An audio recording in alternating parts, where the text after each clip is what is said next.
తిరిగి BCN news కి స్వాగతం. ఏలూరు జిల్లా భీమడోల్లో సుపరిపాలనలో తొలి అడుగు ఇంటింటికి టీడీపీ కార్యక్రమం నిర్వహించారు. కార్యక్రమంలో ఏలూరు ఎంపీ పుట్టా మహేష్ కుమార్ పాల్గొని ఇంటింటికి తిరుగుతూ కరపత్రాలు పంపిణీ చేశారు. కూటమి ప్రభుత్వం అధికారంలోకి వచ్చిన ఏడాది కాలంలో చేపట్టిన అభివృద్ది సంక్షేమ పథకాల గురించి వివరించారు. ఈ సందర్భంగా నిర్వహించిన సమావేశంలో ఎంపీ మాట్లాడుతూ ఎన్నికల హామీలు 100% అమలుకు ప్రభుత్వం ప్రాధాన్యమిస్తోందన్నారు. అనుభవం, సమర్థత కలిగిన ముఖ్యమంత్రి చంద్రబాబు నేతృత్వంలో కూటమి ప్రభుత్వం రాష్ట్రాన్ని అభివృద్ది పరంగా పరుగులు పెట్టిస్తోందన్నారు.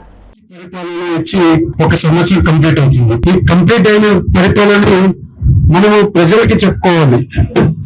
అందుకని ఈ ఒక్క నెల కంటిన్యూస్ గా అందరూ టీడీపీ కార్యకర్తలైనా కానివ్వండి, ఎమ్మెల్యేలైనా కానివ్వండి, మీకు మండల పార్టీ ప్రెసిడెంట్స్ అయినా కానివ్వండి, ప్రతి ఒక్కరు టీడీపీ కార్యకర్తల కింద ఎవరు మీరు వెళ్ళిపోయి ఉండొచ్చు, కానీ మేము కూడా టీడీపీ కార్యకర్తలు. టీడీపీ చేసినప్పుడే మేము భీమడోల్లో కూడా చాలా వరకు అభివృద్ధి కార్యక్రమాలు జరిగాయి. ఎప్పుడు కూడా అభివృద్ధి కార్యక్రమాలు చేయాలంటే టీడీపీ పార్టీ ముందుకు వెళ్తుంది. మనం ఎక్కడ వెనకబడుతున్నాం అంటే మనం చేసిన పనులు జనాలకి చెప్పుకోవడంలో కొంచెం వెనకబడుతున్నాం. ఎందుకంటే జనాలకి మనం ఏం మంచి చేసామో చెప్పుకోలేదు అనుకోండి, వాళ్ళకి తెలియదు. అందుకని ఇప్పుడు సోషల్ మీడియా వచ్చినాయి, ఎలాంటి వచ్చినా కూడా పాత పద్ధతి ఇంటింటికి వెళ్ళి మాట్లాడి చెప్పడంలోనే ఒక మంచి మెసేజ్ ఉంటుంది. వాళ్ళు ఏమనుకుంటున్నారో మనకు తెలుస్తుంది. అభివృద్ధి పార్టీ సంక్షేమాలు ఇస్తున్నాం అంటే అభివృద్ధి కార్యక్రమాలు చేస్తున్నాం. అలాగే ప్రజలకి ఇవ్వాల్సినది తల్లికి వందనం, గ్యాస్ సిలిండర్లు అయినా కానివ్వండి, అలాగే అన్న క్యాంటీన్లు అయినా కానివ్వండి, పెన్షన్లు అయినా కానివ్వండి, ఇవన్నీ కార్యక్రమాలు చేస్తాం.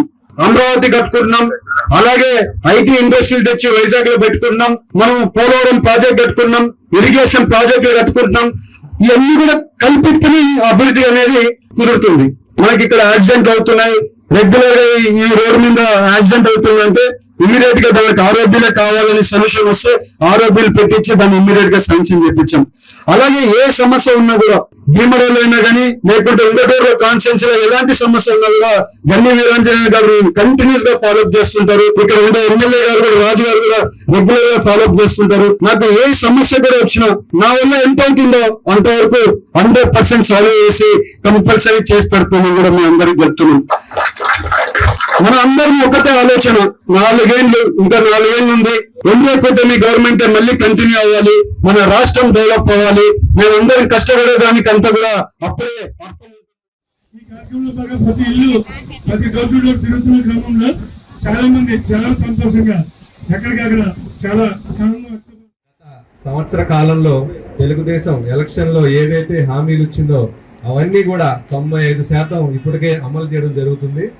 ఈ క్రమంలో భాగంగా ప్రతి ఇంటికి వెళ్ళి ఇంకా ఏమైనా రిక్వైర్మెంట్స్ ఉన్నాయా, అన్ని కరెక్ట్ గా అందుతున్నాయా లేదని టీడీపీ పార్టీ ప్రోగ్రామ్ ఇచ్చింది. దానికి అనుగుణంగా మన మహేష్ కుమార్ గారు ఇక్కడ మన రావిచెట్టు సెంటర్ లో కాలనీలో అంతా ఒక 2-3 ఏరియాలు సందర్శించి ప్రజల అభిప్రాయాల్ని, సాటిస్ఫాక్షన్ లెవెల్ ని తెలుసుకునే క్రమంలో ఈ ప్రోగ్రామ్ కి రావడం.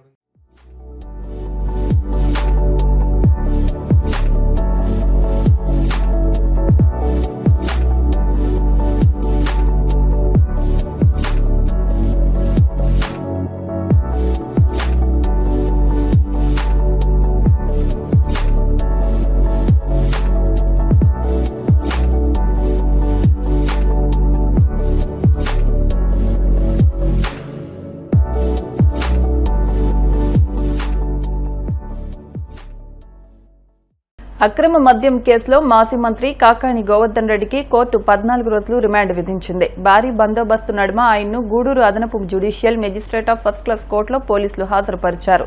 గంటపాటు ఈ కేసుకు సంబంధించి వాదనలు విన్న న్యాయమూర్తి సులోచనారాణి 14 రోజుల పాటు రిమాండ్ విధించారు. ఇప్పటికే ఆయనపై ఎస్సీ ఎస్టీ అట్రాసిటీ కేసు, అక్రమ మైనింగ్ కేసులు ఉండగా నెల్లూరులోని జిల్లా జైల్లో రిమాండ్లో ఉన్నారు. కోర్టులో హాజరుపరిచేందుకు గోవర్ధన్ రెడ్డిని తీసుకురావడంతో ఎటువంటి అవాంఛనీయ సంఘటనలు జరగకుండా పోలీసులు భారీ బందోబస్తు ఏర్పాటు చేసి 144 సెక్షన్ అమలు చేశారు. కోర్టు ఆవరణలో గోవర్ధన్ రెడ్డిని కలిసేందుకు వచ్చిన ఎమ్మెల్సీ మేరిక మురళి, వైసీపీ నాయకులను పోలీసులు కోర్టు బయటనే నిలిపివేశారు. కోర్టు తీర్పు అనంతరం ఆయన్ను నెల్లూరు జైలుకు తరలించారు.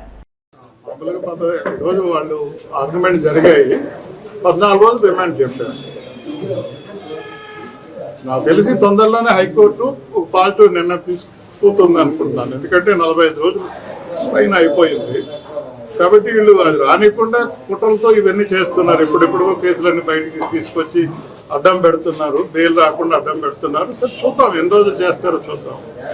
అయితే సంతోషం ఏంటంటే ఆయన ఈ తాటాకు చెప్పులు భయపడే వ్యక్తిత్వం కాదు గోవర్ధన్ రెడ్డి గారు. ఆయన చూస్తే మా అందరికి కూడా స్ఫూర్తిదాయకం. ఆయన ధైర్యంగా ఉన్నారు, పునీతుడు బయటకు వస్తాడు, తర్వాత ప్రత్యర్థులకి సింహస్వప్నం వస్తాడని మీకు తెలియజేస్తాను. వైసీపీ నేతలు కార్యకర్తలపై టీడీపీ నేతలు ఏ చిన్న ఫిర్యాదు చేసినా కేసులు నమోదు, అరెస్టులు చేయడం, జైళ్లకు పంపించడం వెంటనే జరుగుతాయని మాజీ మంత్రి అంబటి రాంబాబు, ఎన్టీఆర్ జిల్లా పరిశీలకులు మోదుగుల వేణుగోపాల్ రెడ్డిలు పేర్కొన్నారు. టీడీపీ మూకలపై వైసీపీ నేతలు కార్యకర్తలు ఫిర్యాదులు చేస్తే కూటమి ప్రభుత్వం పోలీస్ యంత్రాంగం పట్టనట్లు వ్యవహరిస్తోందని మండిపడ్డారు. గాంధీ మార్గం ప్రజాస్వామ్య పద్ధతిలో గుంటూరు జిల్లా ఎస్పీ కార్యాలయం ఎదుట అంబటి రాంబాబు, మోదుగుల వేణుగోపాల్ రెడ్డి ప్లకార్డులతో నిరసనకు దిగారు. ఎవరికి ఇన్ఫర్మేషన్ లేకోకుండా, ఇంక్లూడింగ్ మా కార్యకర్తలకు కూడా, జస్ట్ మా వేణుగోపాల్ రెడ్డి గారికి కూడా వచ్చే ముందు మాత్రమే వారికి చెప్పి సడన్ గా ఇక్కడికి వచ్చి నిరసన తెలియజేయడం జరిగింది. ఈ నిరసన ప్రజాస్వామ్య పద్ధతుల్లో చేయాలని, పెద్ద ఆర్భాటంతో చేయకూడదని మనసు నిండా బాధతో ఈ నిరసన కార్యక్రమాన్ని గుంటూరు ఎస్పీ ఆఫీస్ గారి ముందు ఈ నిరసనను నిర్వహించడం జరిగింది. సుమారు గంట సేపు నేను ఒక బోర్డు రాసుకొచ్చాను. ఏంటంటే, నా ఫిర్యాదులపై చర్య తీసుకో ప్రార్థన. అయ్యా, నా ఫిర్యాదుల మీద చర్య తీసుకోండి అని మిమ్మల్ని ప్రార్థిస్తున్నాను. నా ఫిర్యాదుల మీద మీరు చర్య తీసుకోవడం లేదు.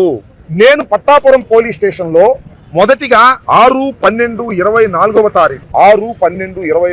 తారీఖున సీమరాజా అనేటువంటి ఒక వ్యక్తి మీద సోషల్ మీడియాలో తన ఇష్టం వచ్చినట్టుగా వైఎస్ఆర్సీపీ నాయకుల్ని, నన్ను, జగన్మోహన్ రెడ్డి గారిని, మిగతా నాయకుల్ని అందరినీ కూడా అనరాని మాటలు అని పచ్చి బూతులు తిడుతున్నటువంటి ఆ సీమరాజా గారి మీద మీరు యాక్షన్ తీసుకోమని ప్రూఫ్లతో సహా, ప్రూఫ్లు మీన్స్ వాటికి సంబంధించినటువంటి థంబ్నైల్స్ పెట్టినటువంటి వాటితో సహా, థంబ్నైల్స్ అన్నిటితో సహా నేను వారికి పట్టాపురం పోలీస్ స్టేషన్ లో నేను స్వయముగా వెళ్లి కంప్లైంట్ చేశాను. ఆ కంప్లైంట్ మీద ఏ విధమైన చర్య తీసుకోలేదు. నిమ్మకు నీరెత్తినట్టుగా పోలీసు వారు ఉన్నారు. ఆ తరువాత మరలా ఆ సీమరాజా గారి మీదే ఇంకో కంప్లైంట్ ఇచ్చేటటువంటి ప్రయత్నం చేశాను. అది ఎప్పుడంటే మే నెలలో 5/5/2025 తారీఖున నేను స్వయంగా పట్టాపురం పోలీస్ స్టేషన్ కు వెళ్లి సీమరాజా గారి మీద నేను పూర్వం కంప్లైంట్ ఇచ్చాను, మీరు తీసుకోలేదు, దాని మీద యాక్షన్ తీసుకోలేదు, మళ్ళా నేను మరో కంప్లైంట్ ఇస్తున్నాను అని మరో కంప్లైంట్ ఇచ్చాను. దానితో పాటు కిరాక్ ఆర్పి అనే ఆయన ఓ పెద్ద మనిషి, ఆయన పచ్చి బూతులే సోషల్ మీడియాలో ఆయన తిడుతూ ఉంటాడు. నన్ను తిడుతూ ఉంటాడు, జగన్మోహన్ రెడ్డి గారిని తిడుతూ ఉంటాడు, మహిళ అయినటువంటి రోజమ్మ గారిని తిడుతూ ఉంటాడు, వైఎస్ఆర్ కాంగ్రెస్ పార్టీ కార్యకర్తల్ని, నాయకుల్ని విచ్చలవిడిగా ఆయన తిట్టేటటువంటి కార్యక్రమం చేస్తున్నాడు.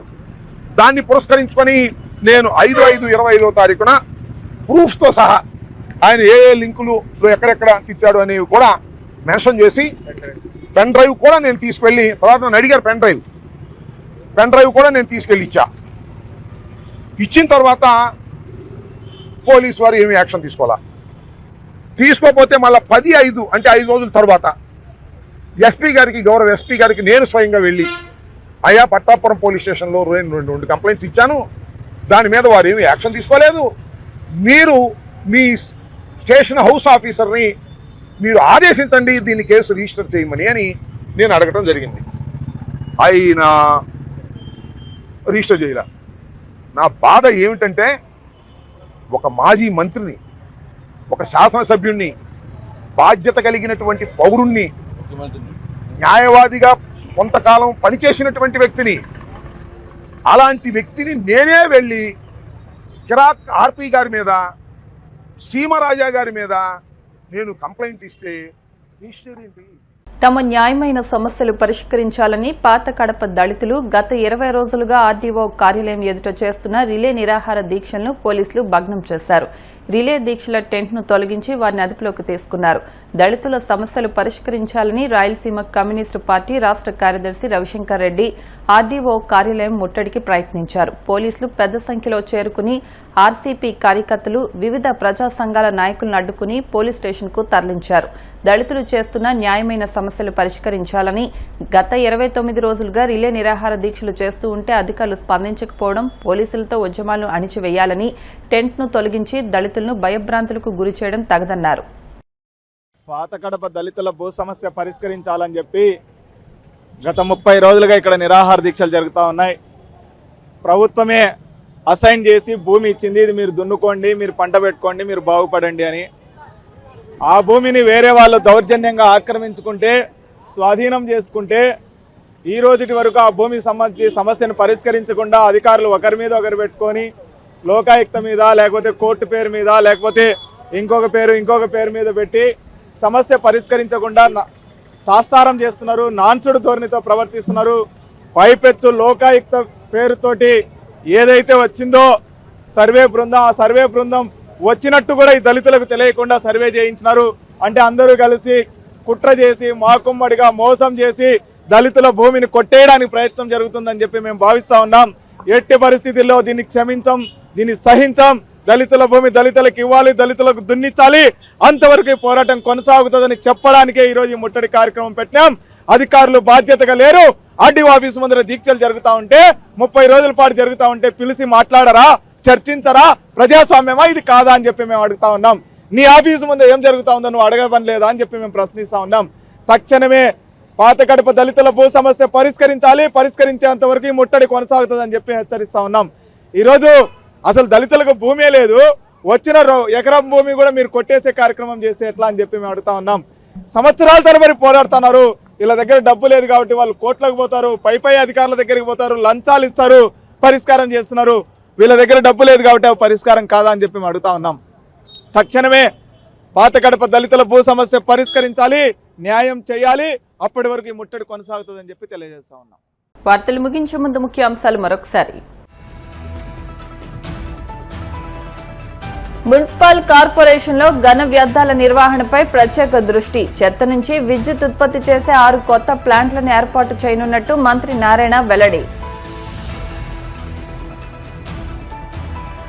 రాష్ట్ర చరిత్రలో ఇలాంటి సైకో దగాకోరు దివాళా ప్రభుత్వాన్ని చూడలేదు. కూటమి ప్రభుత్వంపై నిప్పులు చెరిగిన మాజీ మంత్రి పేర్ని నాని.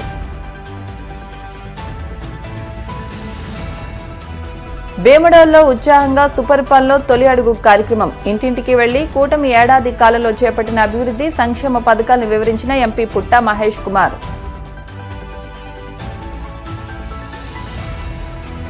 వాడపల్లి వెంకన్న ఆలయంలో ప్రత్యేక పూజలు. మంగళ వాయిద్యాల నడుమ శ్రీ స్వామి అమ్మవార్లకు మేలుకొలుపు సేవ, ఐశ్వర్యలక్ష్మి హోమం. ఈ వార్తలు ఇంతటితో సమాప్తం. మరిన్ని వార్తల కోసం BCN digital YouTube channel, Facebook page ను ఫాలో అవ్వండి. అప్డేట్ వార్తల కోసం ప్లీజ్ సబ్స్క్రైబ్.